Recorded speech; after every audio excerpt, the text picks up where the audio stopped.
Hey, buddy! What's up, G-Man? How you doing tonight? I'm great. It's good to see you again. Talk some sports here on the HillbillYinzer Podcast, being brought to you by Crawford's Black and Gold out of Breezewood, Pennsylvania. John Yes. Crawford, yes, sir.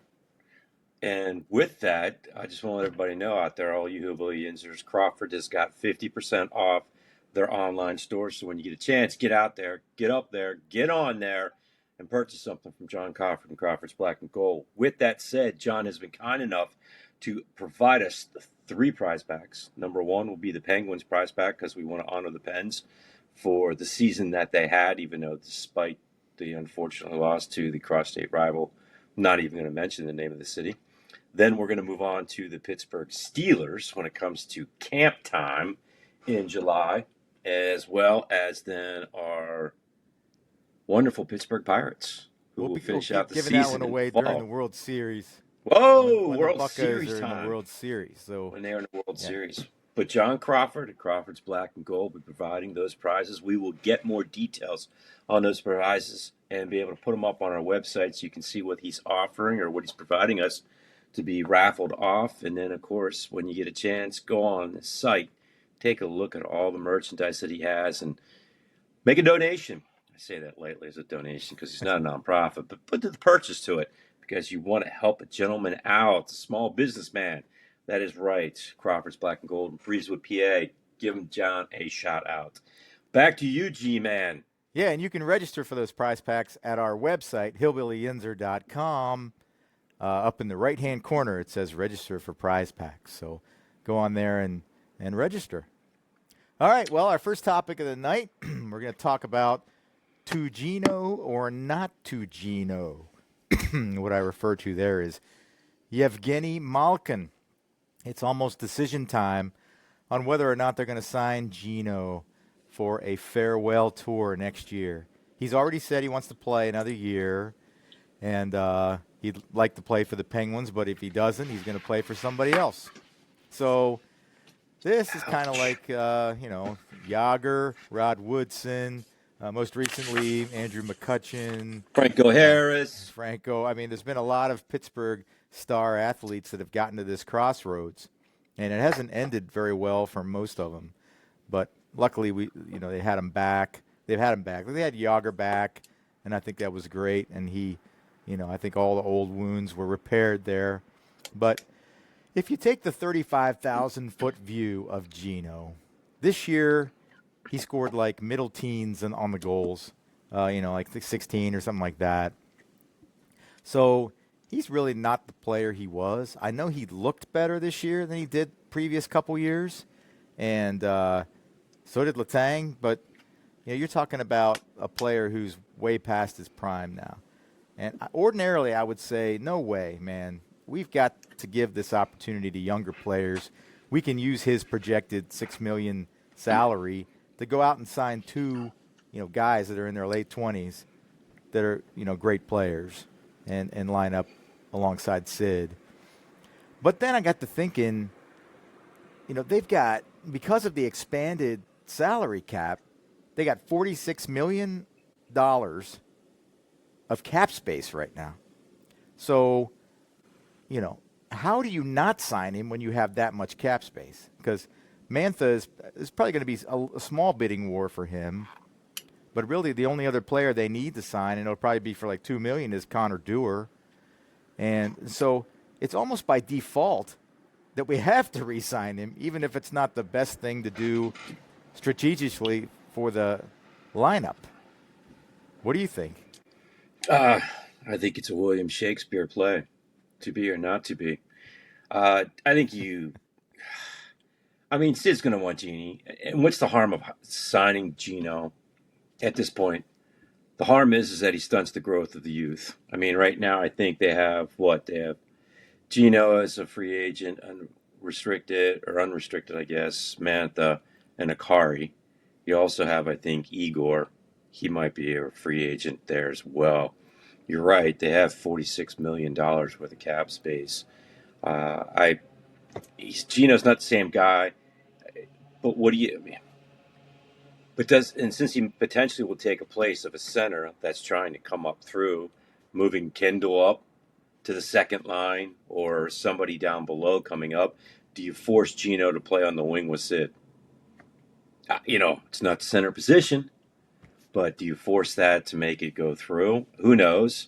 I think that you will get a lot of backlash from the fan base to Hillbilly Yinzers if they don't sign him. And he is going to go somewhere else, and someone will take him, and he'll help them move on. But I think you have to sign Gino. I just don't think that they have the youth yet ready. But again, it goes back to everything else we talk about in sports. If you have the old crotchety guys, Aaron Rodgers, blocking people to have the opportunity to grow, then you're only hurting the organization. I understand it from a both ways perspective, from a fan base, from what the players want, but then also from a business standpoint as well. You take a look at those things. I heard a fun rumor. Can't remember if it was Starkey or not. Trade for Connor McDavid. There you go. Trade for Connor McDavid. What would you give up to get him? Because Edmonton's just wasting his lifespan over there. But anyway, back to Gino. Not that fun, but yeah, I think you got to give him the opportunity. The only challenge that you have is what happens if Gino comes back and says, "I won 2 years. I won 3 years." Then what do you do, G-Man? What's the take on that? I think you say absolutely not, and maybe you give him a little more money for the 1-year deal because of the cap space that we have, and just convince him that a farewell tour in Pittsburgh followed by 2 years of playing with Ovechkin at Moscow Dynamo or whatever the hell that team's called is the best route for both guys. And then, I know Mantha is not exactly Mr. Postseason, but I think you got to give him a decent offer. It's just this whole thing where I think most of the fans want this to happen, and certainly the three guys want it to happen. Letang, Gino, and Sid want to play together as long as they can. The problem is Crosby is going to play competitively, like be a top flight player for another 2, 3, 4 years. And Gino already is not a top flight player. And Letang, I got to give Letang a shout out because, the last couple years, I was actually calling it like the senior league because it just seemed like he was making so many mistakes, especially when he got tired later in the games. And I know he has heart problems and he's got issues and he's an older guy too. But this year, he played really well. Our defense, I thought, was really, really, really good. The thing is that most of the unrestricted free agents that are on the market out there are defensemen. So you literally could go and get, another one of those guys or two of those guys if you didn't tender Gino. Easily, you could outbid a whole bunch of teams for two really, really good defensemen. And you're going to lose Skinner, but I think everybody feels that Musharraf is ready to play in the NHL, along with your boy Artur Shilovs. So, defense to me is the key. They're going to score goals. I love Avery Hayes, and we got other young guys coming up that are going to be able to score goals. But I cannot get over the whole re-signing Gino for something like $7 million for 1 year and then not re-signing Mantha when Mantha scored more than twice the goals Gino scored. You can't ignore that because Sid's not going to score like he used to. So where are the goals going to come from? So I think they got to re-sign him, and we're just going to have to hope that it works out next year like it did this year, that he stays healthy and contributes. And I didn't feel that way a few days ago, but now I do because I saw the salary cap. And our new ownership group should be ready to write some big checks. Ha! You hope so. That was probably a big check that they wrote just to purchase the team. Again, I'll agree with you on Gino. I think you got to move forward with Gino in another year. I'm not sure about Mantha. The guy disappeared in the playoffs, and I know that you could say the same thing that Gino didn't do well in the power plays and hasn't done well in the power plays. Sid was kind of non-existent in the first 3 games, but I think you look at the youth. I think Mantha's 31, 33 in that area. You got to look for some of these guys to come up and actually participate. And here's the challenge that you had, and you had it with Kindle too. is what was the last 3 to 4 games of the season, they were resting some of these guys because they'd never played this long. And then they lost, what, 3 out of those last 4 games, and then went in the playoffs, probably not as sharp as if they were actually playing for a playoff spot for the playoffs. And again, I'm not gonna say that was the reason. And I give a ton of kudos to Muse. I think he did a great job. I think he created a great spark when Sullivan left. So you got to give him and his staff kudos on everything. And it was amazing. I mean, no one was thinking that the Pens were going to be where they're at. And then when they were they thought they'd be able to get past the first round, and they weren't able to. And Carolina's pretty much, I would say, I don't know if they're eating the Flyers like sushi, but they're taking the Flyers, to school, so to speak. But I'm all in favor of Gino. Mantha, I would say boo, let him go. Akari, again, what youth do we have? Pickerington, Pickering. There's so many guys down there that are so young, and they're playing the Hershey Bears tonight, the 4th game, and they're up 2-1 in that series for the Calder Cup. I just, somehow you got to fuse that youth and the age, because once Sid decides to go and Letang is gone, you don't have people backfilling. That's going to be a tough couple seasons then. We'll have to see what happens. But the pressure is going to be on the entire team next year. Think about it. What they did, what Muse got them to do, and will they be able to repeat that success story? Except the OTLs, where they were like, what, number 1 in OTLs, 18 or something like that. Craziness. But, will they be able to take it to another level? Will everybody, work hard? It's just a great opportunity. It was exciting. And again, we all as HillbillYinzers can say we're disappointed that they lost the Flyers, but man, when you look at it overall, it was really a good season. And you got to be proud of that, because it was better than expectations. All right. Yeah. So 2 thumbs up on re-signing Gino, but got to bring the young guys along. Let's move on to the Steelers. The Aaron Rodgers thing drags on, and we know it's going to drag on until he comes out of his cave. So what's next? Do they give Will Howard or Drew Aller a chance to play multiple games this year? No. So, again, I don't know if all the HillbillYinzers out there, I read somewhere, I think it was the Trib, a little bit about the Cardinals potentially being interested in trying to lure Rodgers over to Arizona. And I would say, go, take him, get rid of him. We don't, again, as a HillbillYinzer, there's no interest at all in bringing Rodgers back. He's just going to stunt the growth. You're just going to have the same process over again. Let him go over to Nathaniel Hackett and all those guys and play out another year. I still say you got to give Mason Rudolph that opportunity.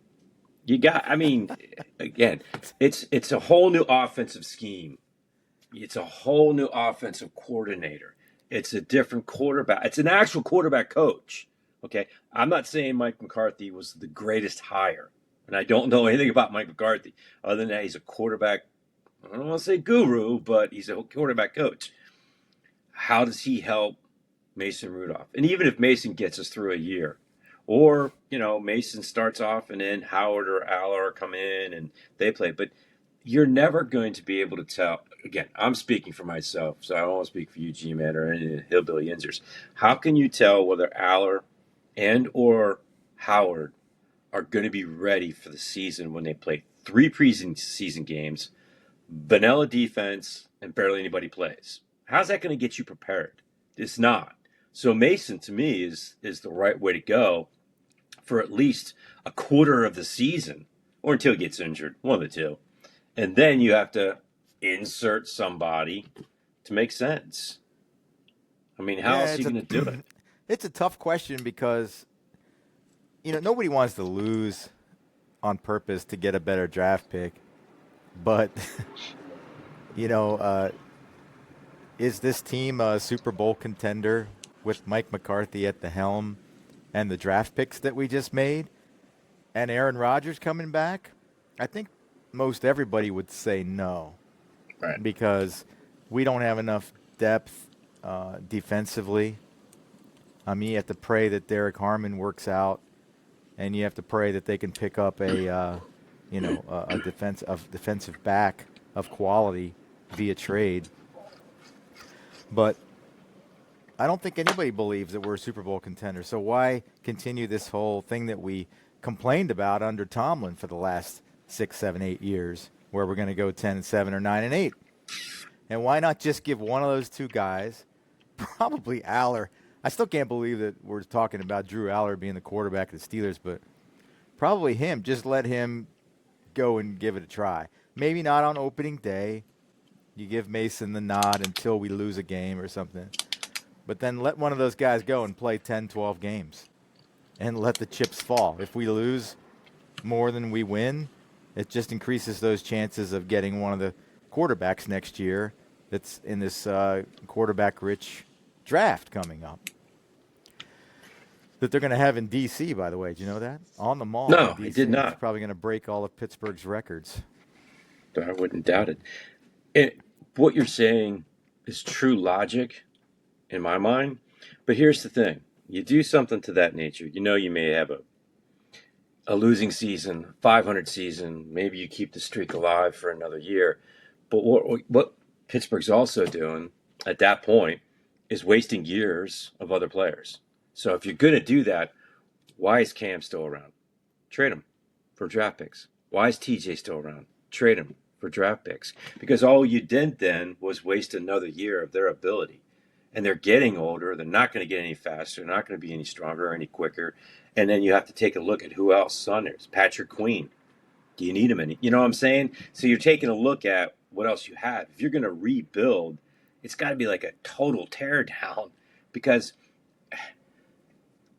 I don't think Aller or Howard at this point have the capabilities of doing what Ben did when Ben stepped in. Now, Ben wasn't great, but he also had a really great offensive line.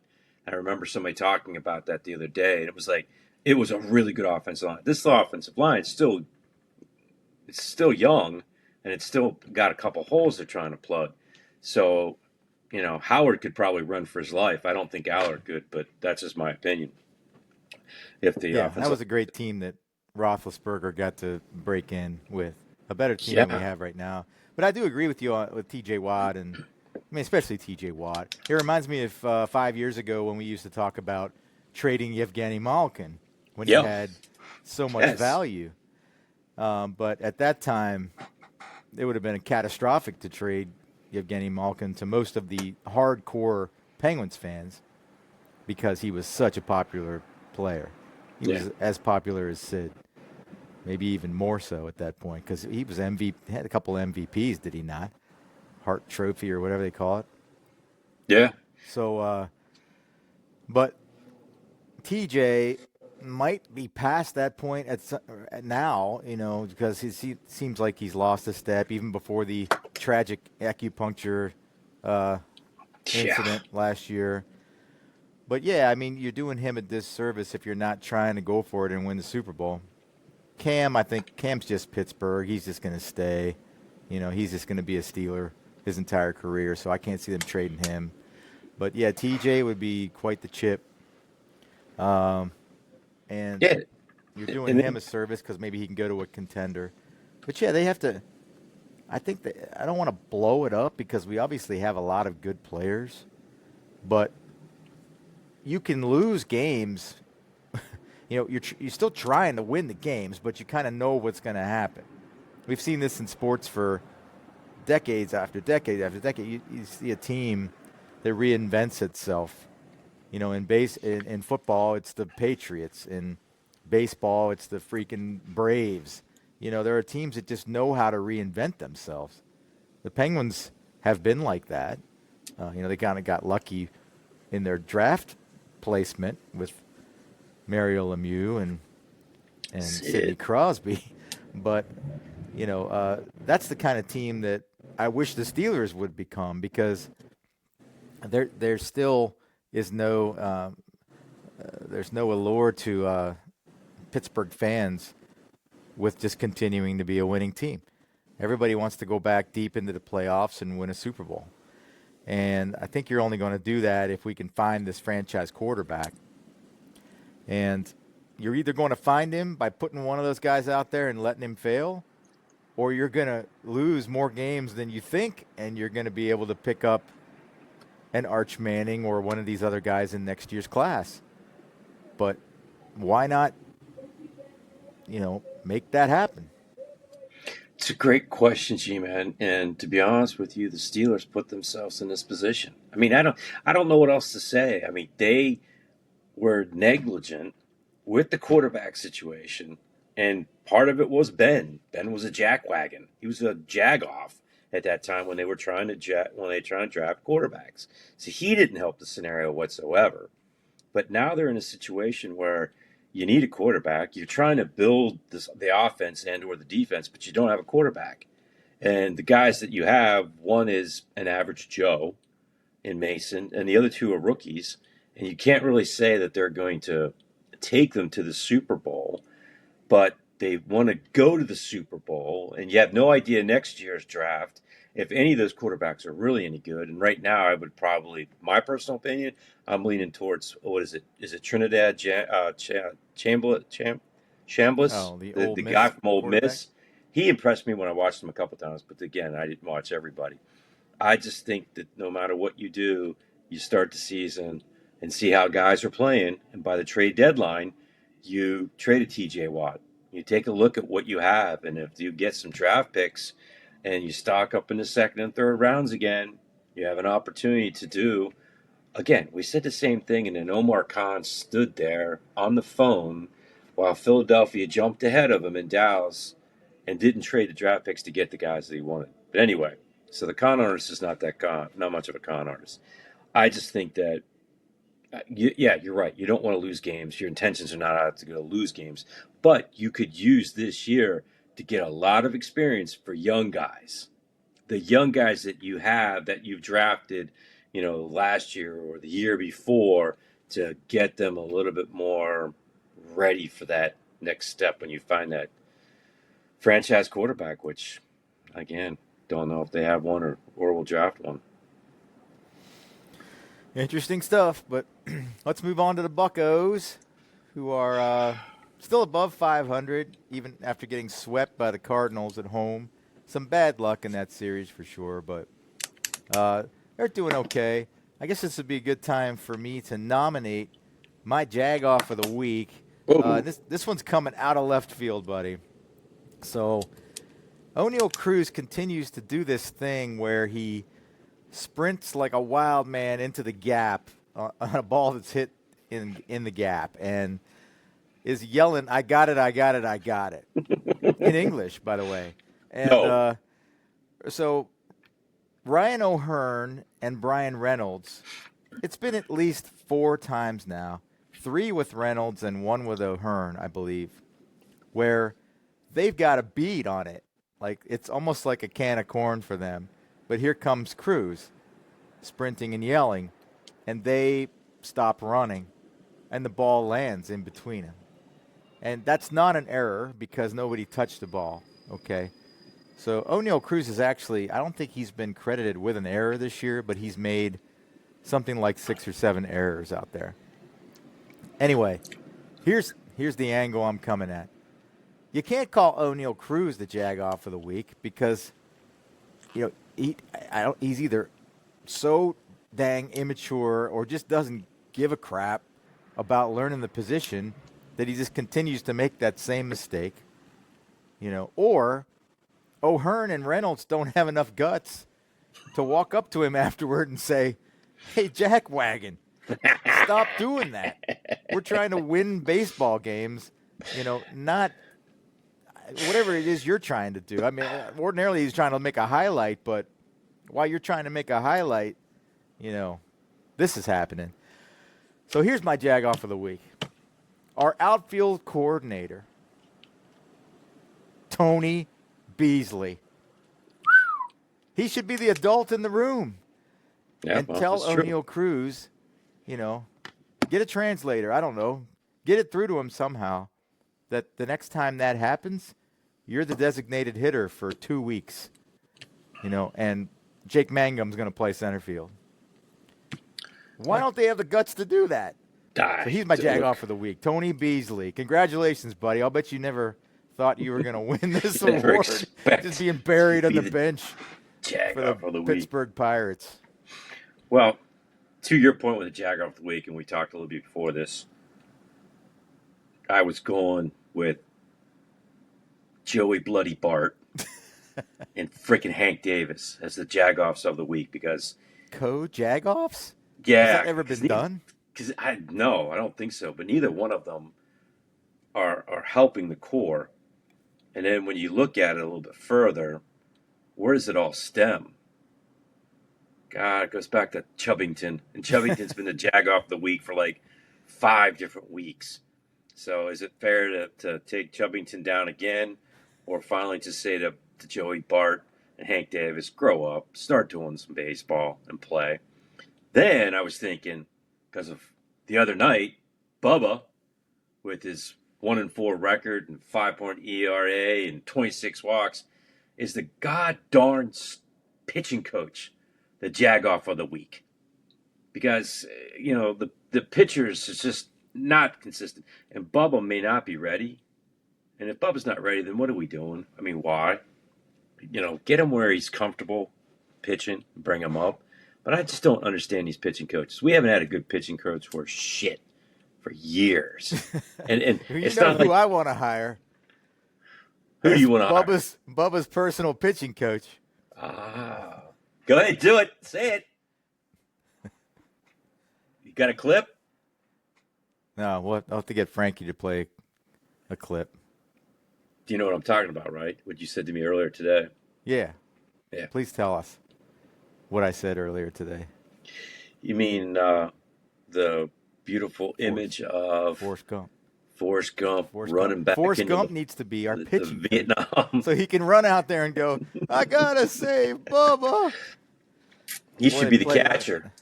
He should be the catcher. On the Diamond Vision or something. No, that was awesome when you did that this morning. And I'm not talking about Tom Hanks. I'm talking about the Forrest Gump. We got to go find the Forrest Gump. Yeah. But, it's bucko baseball. I mean, it's what we've talked about. And you got Indy down there, and you and I've had this conversation about Indy. I think they ruined Indy when they sent him the winter ball 2 years ago, and he hurt his elbow. He hasn't been the same. And then they, traded for the Rafael Flores, or he was part of a trade. And when was the last time they had a catcher? Am I missing something here? When was the last time we had a legit catcher? Russell Wilson? No. Russell Martin? Mr. Unlimited probably thinks he can catch for the Pirates, but no, Russell Martin? So that goes back to what, 15, 16? I mean, think about that. I was a Jacob Stallings fan, but at the Jesus. time we thought he couldn't hit his way out of a brown paper bag, but he's Lou Gehrig he's Johnny Bench compared to Hank and Joey. Oh, Jacob Stallings. Yeah, well, his dad couldn't coach his way out of a college basketball season. There's always a pit connection. There is, for some reason. So, All right, well, let's move on to our pit bit then. Are you ready for the pit bit? Yeah, the pit bit. The pit bit. Need some music for the pit bit. Yeah, really. The pit bit, my pit bit is just the University of Pittsburgh's aquatic team. They're swimming and diving. Chase Kreitler, excuse me, I think I pronounced it wrong, resigned just a couple days ago, but he had actually taken the University of Pittsburgh swimming and diving team from nowhere to, I think the women's was like 21 or 26 in the NCAA, finished around 16, I think, in the NCAA championship, and the men's went all the way to, what did I write down, to 20th, I think, and they haven't been on the planet in like 75 years. So I think that there's a real thank you to Chase, and we have no idea what the University of Pittsburgh is doing past 2026, 2027 swim season, which could be in jeopardy if you don't really hear anything from Alan Green, because it is that we're actually getting rid of the, what'd you say earlier? I said non-revenue generating sports. What did you say? The Olympic sports. That's a nice way to put it. The diving and swimming is, and we'll have to see. But I also have to say that he is my Hillbilly Yinzer of the week, too. I'm going to Woo! throw that one in.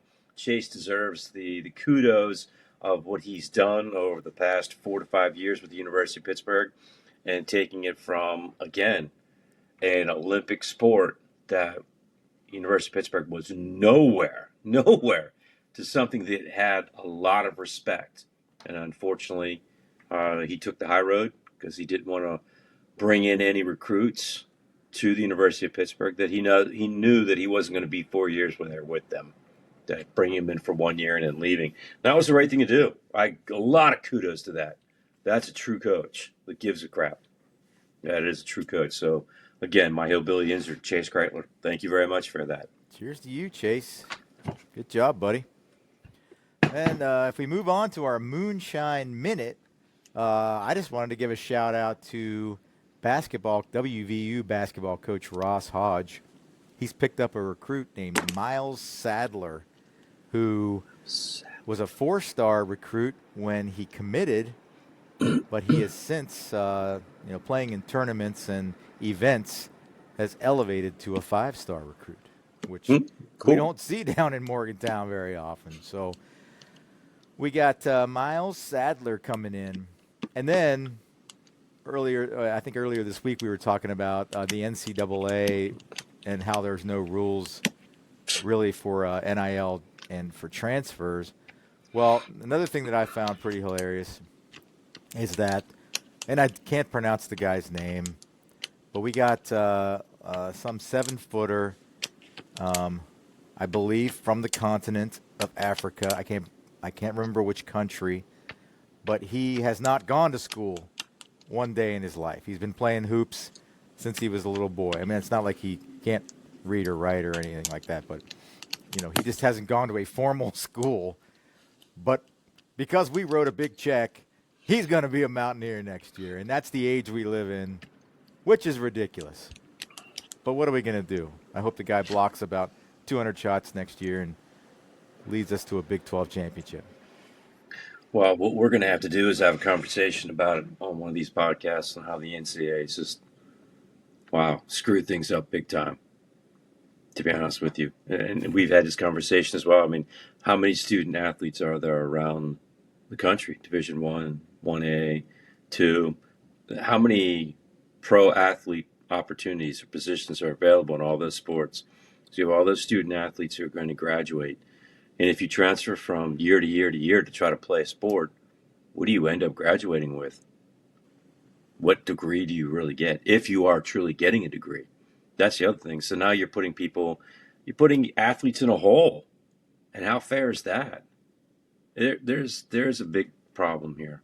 And I don't mean to be a downer about student athletes. I think everybody should have an opportunity. If they can play the sport, play the sport.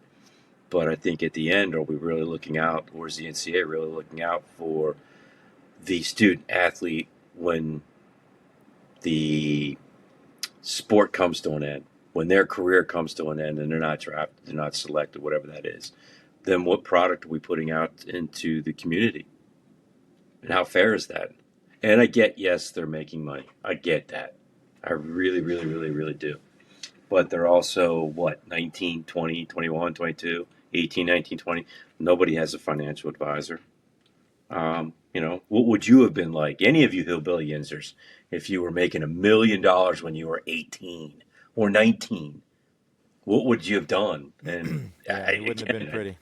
No, that's what I'm saying. So it's obviously a double-edged sword because winning cures everything. And as long as you feel like your coach brought in, in basketball, brought in a lineup that can go to the NCAA tournament and be a contender, you don't care. You're going to get to know each roster each year and cheer for them.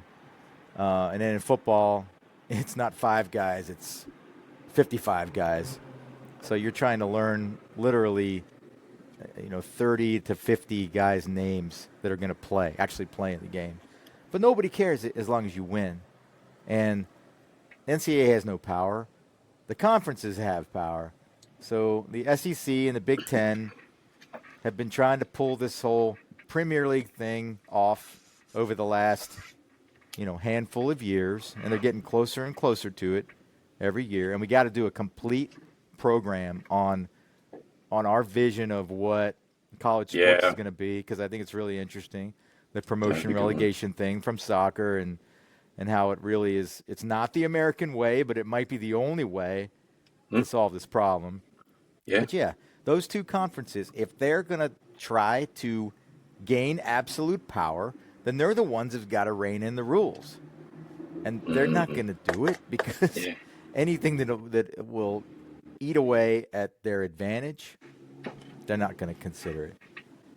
So that's what we're stuck with right now. And of course, our teams, all of the old Big East teams and a lot of the old ACC teams too, are at a massive disadvantage because it's not a religion at our schools like it is at Alabama or, you know, Texas or, you know, one of those SEC, any of the SEC schools really, All the right. traditional LSU, power. Mississippi, LSU, Florida, yeah. A&M. Yeah. So we're at a disadvantage because you can't reach out to every one of your living alumni and say, hey, you owe it to us to write a check for $5,000, every one of you, and people just blindly do it. Or in the Big 12, there's a few schools that are kind of in that boat. You know, BYU, Texas Tech, they've got that kind of living alumni that are, I wouldn't say as passionate as SEC, but they've got the means to do it. Whether it be oil money or you're just a Mormon dude who has got some extra cash and wants BYU or Utah to be good. You know, we don't have that kind of alumni. We have rich alumni, you know, but we don't have it in the mass numbers. Right. Like Indiana, you know, what they were able to do because they have the biggest living alumni pool of any school, or they're definitely in the top 2 or 3 on the planet Earth. So that's why they were able to do that. Now, it took some great coaching by Signetti, and it took some good roster development. You know, it didn't just happen because of the money. But schools like that have those resources, you know, they're going to be able to stay in the Premier League. Man, you are going down a rabbit hole that we've had about this whole coaching thing with Signetti. And yeah. Yeah, I agree with you. And I think you said it earlier, winning cures it all. So when you start winning, then you start getting the fan base. You start generating the revenue through ticket sales and hospitality, sponsorship, TV, all that wonderful stuff. And then you can start affording, or it's not affording, but you can start to afford better players, better coaches. Our boy, yeah, Pat Narduzzi is just, in my opinion, I don't know Pat. I think he's just an average Joe. He's an 8-4 guy, and the Panthers will be 8-4, and every once in a while they might be a 10-3 or 10-2, and drop down and be a 6-8. That's just the way it is. He's not going to take the University of Pittsburgh anywhere. It's just my opinion. Dudes. Sucks, All right, but well, last thing I wanted to do today, and I'm sure you'll share in this, buddy, is let's raise a toast to Bob Skinner, you know, who was a key member of the 1960 Pittsburgh Pirates, sorry, world champion Steelers. Pittsburgh Pirates, Yes. and also a great coach later in his career. You know, he passed away this week, so I think there's only one guy still living from that team, and I don't remember who that is, unfortunately. But, Yes. you know, Bob Skinner, To you, bud. great life. Let's go Bucks. Let's go, Bucks. And that'll wrap it up for tonight. The HillbillYinzer Podcast, brought to you by Crawford's Black and Gold. Don't forget to register at HillbillYinzer.com for our prize packs, the first of which is going to be a Penguins prize pack from Crawford's Black and Gold. Just go in there, fill out the very, very short form, and you are registered. And start to follow our socials.